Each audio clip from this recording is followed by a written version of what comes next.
पूरे देश में एलपीजी गैस जिसे हम बोलते हैं, इसकी देश में भारी किल्लत हो गई है।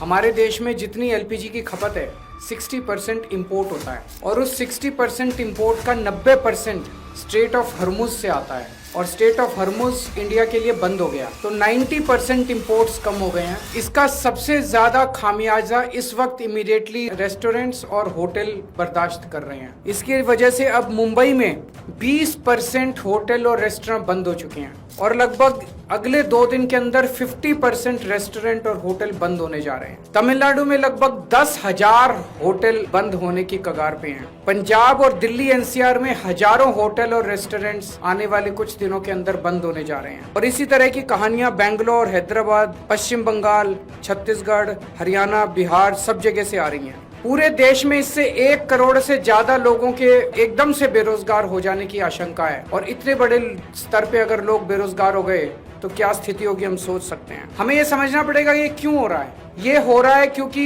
इजराइल और अमेरिका ने ईरान के ऊपर हमला किया है। स्ट्रेट ऑफ हर्मुज जो है वहां से दुनिया का काफी ज्यादा तेल और गैस जो है उसका आवागमन होता है। ईरान ने स्ट्रेट ऑफ हर्मुज पे कब्जा किया हुआ है और ईरान ने कहा है कि जो उनके फ्रेंडली देश हैं केवल उन्हीं को वहां से अपनी शिप्स ले जाने लाने का अधिकार होगा। तो जैसे रशिया, चाइना, केवल उनके शिप्स को अलाउ किया जा रहा है। प्रधानमंत्री मोदी जी ने सबसे बड़ी गलती जो की है वो ये है, किसी भी युद्ध के अंदर जब हमारा कोई स्टेक ही नहीं है, हमें किसी भी का पक्ष का साथ नहीं देना चाहिए था, हमें न्यूट्रल रहना चाहिए था। नॉन अलाइंड पॉलिसी भारत की विदेश नीति पिछले 75 साल से चली आ रही थी, जिसको प्रधानमंत्री ने चंद दिनों के अंदर डिमोलिश कर दिया। वो जाके सीधे इजराइल और अमेरिका के साथ खड़े हो गए, ईरान के खिलाफ खड़े हो गए। युद्ध शुरू होने के 1 दिन पहले उन्हें इजराइल जाने की क्या जरूरत थी? ये करके उन्होंने पूरे देश को संकट के अंदर डाल दिया है। और वो ऐसा क्यों कर रहे हैं ये हमारी समझ के परे है। पिछले 1 साल से हम देख रहे हैं किस तरह से प्रधानमंत्री मोदी जी सीधे सीधे, ऐसा लगता है मेरे को ये शब्द इस्तेमाल करते हुए बेहद शर्म महसूस हो रही है, प्रधानमंत्री मोदी जी ट्रंप के गुलाम बने हुए हैं। अमेरिका ने हमारे देश पे कब्जा कर लिया है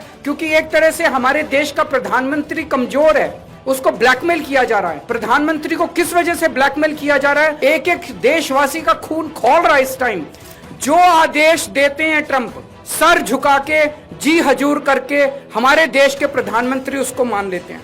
अगर मोदी जी को लगता है कि कुछ ऐसी शर्मनाक बातें हैं ट्रंप के पास जिनको पब्लिक में आने से उन्हें नुकसान होगा, वो इस्तीफा दे दें, पर देश के साथ खिलवाड़ ना करें।